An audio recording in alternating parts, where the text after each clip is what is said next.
All right. Anybody have any questions? Let's go with Matt. So my question is, how, when you guys are learning songs to play, like older songs for the current tour, how do you guys go about learning the songs? Do you come in with the CD and say, hey guys, learn this for practice, or do you go over it together, or both? It really depends on the song. Some songs it's just, memorization, but other songs it's easier if I just show everybody certain things because you're not going to hear it in the CD. There's like a lot of stuff in Cherub Rock that if you listen to the CD you'd never hear. So we'd sit there and kind of tweak parts, and then even sometimes he'll catch something and I'll be like, oh yeah, that's right. Because my memory's not always good. I mean, it's like 400 songs in, I miss little things sometimes. So.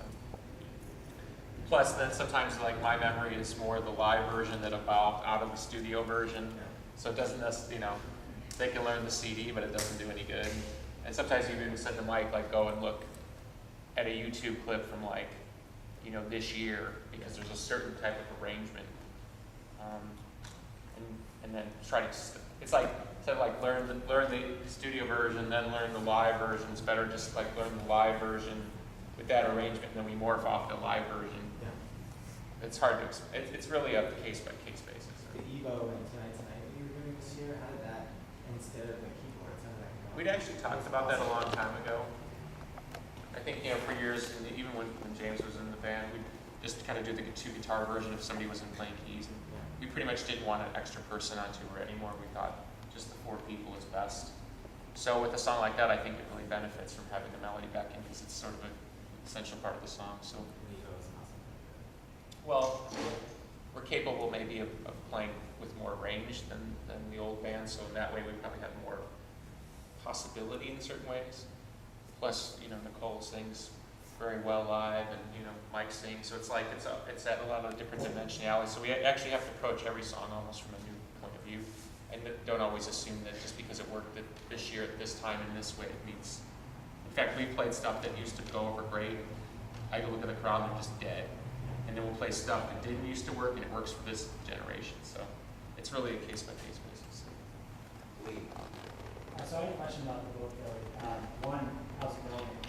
And 2, in the process of writing, have you known anything about yourself that you want to do as you might write it? It's a good question. Books probably, it's in various forms of draft, so I'd say from an emotional, energetic point of view, it's probably half to 2/3 done. As far as learning anything, I'm surprised how crazy my life's really been. And as much as I sort of get a rep for talking a lot in public about things and stuff, 90% of the book's never been public. I'm actually really surprised how particularly with stuff from the past, how I really protected people. And so in that way, the book doesn't protect anybody. Have you read other musicians' biographies? I know Yo just came out a couple weeks ago. Yeah. No, of course. I'm currently reading the Pete Townsend biography, but I don't. I feel like the rock and roll biography's been done really well by many people. I'm really not interested in writing that book, and that's no disrespect to anybody that I admire. I'm trying to write a very different book. I'm trying to write a book that it's really not geared at Smashing Pumpkins right now. It's really geared at somebody who wants to understand how a person can come into life from here and go here and end up here. And the best compliment I think I could get from the book would be that somebody who reads it doesn't know who I am, doesn't know anything about music business or Smashing Pumpkins or any of that, and then it gets something from it. It's more written from that point of view. So would you say that the band's more of a story, or more of a character than these movies? Are you asking a fan question or a Billy No, question? I'm just saying, you said it's not geared toward your typical rock album. So, it's not based on the movie, this song, but is the band more a character or a smaller piece? No, I think you misunderstand what I'm saying. What I'm saying is that I've taken my life and I've got a totally different take on it than what most people would write about. So what I'll focus on in any given period is different than what people would normally focus on. You're probably not going to find out what I was thinking when I wrote Tonight, because I don't give a shit. Because to me, that's a different book. I've thought about doing a lyric book where I actually talk about writing songs and the creative process and what I was thinking and what certain lyrics mean. And To me, that's different. This is about my life from my perspective. And for somebody who's had so many different opinions put on me, this is my opinion. And I actually talk a lot about how I know that my opinion isn't right, but I think that that's the whole point about spiritual progression in life, is it's a subjective experience. Material life tries to draw you into one perspective and say, this is the perspective. These are the political parties, this is the way to think, this is who to be. Spiritual life tells you there's actually no limitation. So if spiritual life says there's no limitation, and material life says there is, and yet you're here living, well then you've got to find some sort of intrinsic balance between the two. So yes, there's stuff about material life, there's arguments about fucking bullshit, but I don't think it's important unless it's got to do with the spiritual progression. It's not a salacious book from the standpoint of like, oh my God, you're not going to believe what I said about so-and-so. I don't really care. In fact, some people will probably come off a lot more sympathetically than you would guess. Some people will come out, you'll actually see who I actually had to deal with. Most of the people in the book, probably 95% of the people in the book, you don't know who they are and you'll never know who they are, because everybody's under code here. So it's not a rocket book that way. John. Yeah, I was curious as a songwriter question. Yeah. I know you have kind of two parts. One is you're probably a very prolific songwriter, and you probably have a lot of fragments of stuff that you've worked on in the past. One part, is it something that go back and look at in your archives to bring back now? And also, are you going to be writing any songs for any other artists? I know you've done that in the past.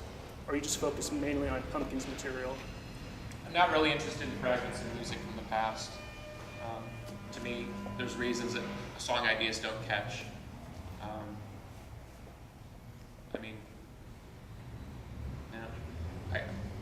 There's stuff on Oceania that's from the initial Tiergarten period, like Wildflower.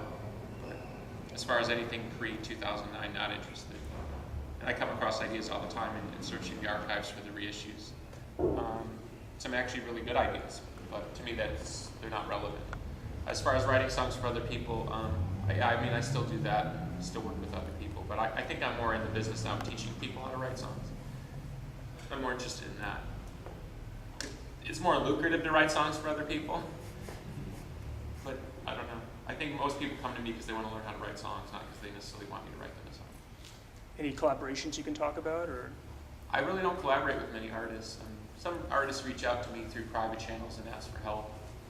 There's one artist in particular right now that I'm working with that's a pretty famous name, but I told him I don't care if it doesn't, you know what I mean? I'm past that point in my life where I need attention and more. I'm actually really happy just to help people. I help people all the time that nobody knows about, and they never talk about this sort of thing with me. I just think we're entering, just to try to take your question away and turn to my question, I just think we're entering into a different music business now. We're actually entering into the old music business, which is, it's more about people and relationships and sharing and caring and all that kind of stuff. Obviously, we're trying to find new business models, and that's a bit of a struggle to do it right. Everything we talk about is about making more music. And finding a comfortable balance with the past. I think we're doing a really good job of that. I think we're probably the only band in the world right now that's doing actually a really good job of it, without leaning on the past. Right. So, whether or not that actually goes anywhere, that's something else. All right, one more question. Natalia. What's the most embarrassing thing that happened to you when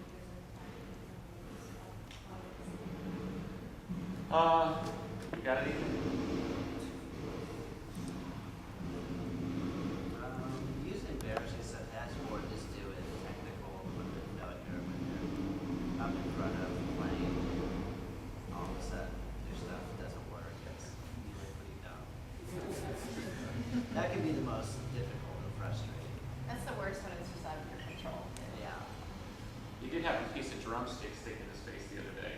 Oh, yeah. At least that wasn't in front of one. Yeah. It's in front of us, though. That's No, not I took a so much picture and tweeted it, embarrassing. so. I saw it. I just playing and all of a sudden, Well, our first reaction was, oh my God, are you okay? Because he's got a piece of wood stick. And then as as soon as he got out, we're like, we should have taken a picture. I think the worst thing that ever happened to me that I can think of off the top of my head is we were in London, we were playing this really important show, and it's about 93, I think, around Sign East Stream time. And it might have even been Brixton Academy. And I bought these new velvet trousers, you know. And I was very like, my new velvet pants, they look so cool. And that was back in the days when I didn't wear any underwear. And about the third song, I did one of these, and it went, whoop.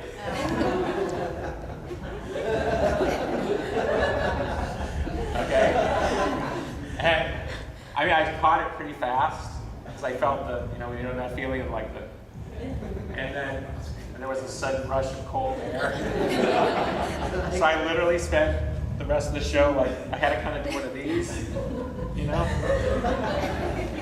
And then when I stepped on pedals, I had to do that. And then at some point we tried, like, the embarrassing roadie moment, like I go over to the roadie and he's got to, like, try to duct tape, gaffer tape the seam. But then it didn't hold. That comes to mind. All right, well, I hope you had fun. Thank you.